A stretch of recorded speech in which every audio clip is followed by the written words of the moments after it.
அலைக்கடலின் நடுவே அலைந்திடவா தனியே படகெனவே உனையே பார்த்தேன் கண்ணே. புதை மணலில் விழுந்தே புதைந்திடவே இருந்தேன் குறுநகையை எறிந்தே மீட்டா என்னே.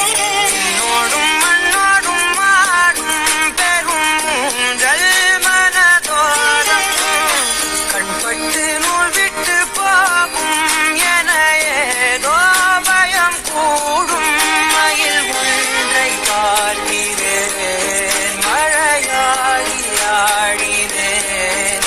இந்த உற்சாகம் போதும் சாக தோன்றும் இதே வினாடி. கண்ணான கண்ணே கண்ணான கண்ணே என் மீது சாயவா. பொன்னான நெற்றை பொன்னான கையால் போல நீவவா.